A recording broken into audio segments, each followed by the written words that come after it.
The U.S.-China trade war, hidden costs of tariffs on American. In 2018, a new kind of war began, not with bullets or bombs, but with taxes, tariffs. America versus China. The battleground? Global trade. And the casualties? You, me, and the entire world economy. What are tariffs and why were they imposed? Tariffs are taxes on imports. In simple terms, when the U.S. imposes a tariff on Chinese goods, companies bringing those products into America have to pay extra. Former President Donald Trump launched the trade war by slapping tariffs on over $360 billion worth of Chinese products. Why? He accused China of unfair trade practices, stealing U.S. intellectual property, manipulating currency, and creating a massive trade imbalance. Trump's message was clear: we are bringing jobs back. We are making America strong again. But did it work? What did the tariffs cover? The tariffs hit a wide range of products: steel and aluminum, electronics, machinery, furniture, toys, and even clothing. But here's the twist. Many of these are everyday essentials, not luxury items. China strikes back. China didn't stay silent. They retaliated by imposing their own tariffs on U.S. goods, especially targeting American soybeans, cars, and agricultural products. For American farmers, it was a nightmare. Soybean exports dropped drastically. Thousands of farmers faced bankruptcy despite government bailouts. The real cost to American consumers. While the government argued that China would pay for the tariffs, reality was different. Importers passed the costs on to businesses and consumers.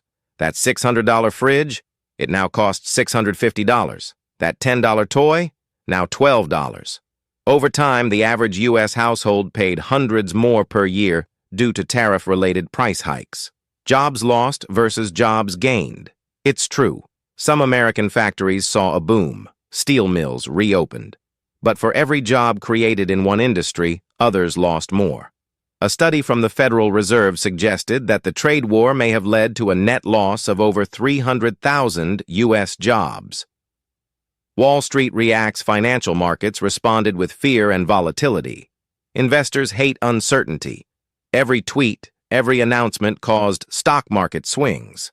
Some companies moved their supply chains out of China, not to the U.S., but to places like Vietnam, India, and Mexico.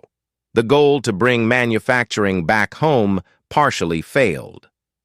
Inflation and COVID compounded the impact.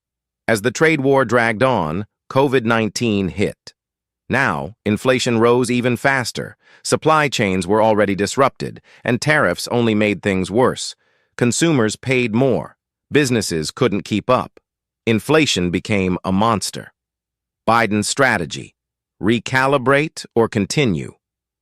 When Joe Biden took office, many expected him to roll back the tariffs, but he didn't. Instead, his administration reviewed them, keeping most in place while pushing for strategic competition rather than direct confrontation. The message changed. The battle continued, quieter, but no less impactful. Winners and losers. Winners: some U.S. steel and aluminum producers, countries like Vietnam and Mexico who gained from supply chain shifts, government revenue, billions collected from tariffs. Losers: U.S. farmers and small businesses, consumers facing price hikes, global economic stability. What's next? As tensions with China continue over Taiwan, AI, and military dominance, tariffs remain a powerful political tool.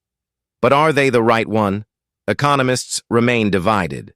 Some call for total rollback. Others urge targeted tariffs for strategic industries. But one thing is clear: the U.S.-China tariff war has changed global trade forever. So the next time you see a price hike or hear a politician talk about bringing jobs back, ask yourself, who's really paying the price of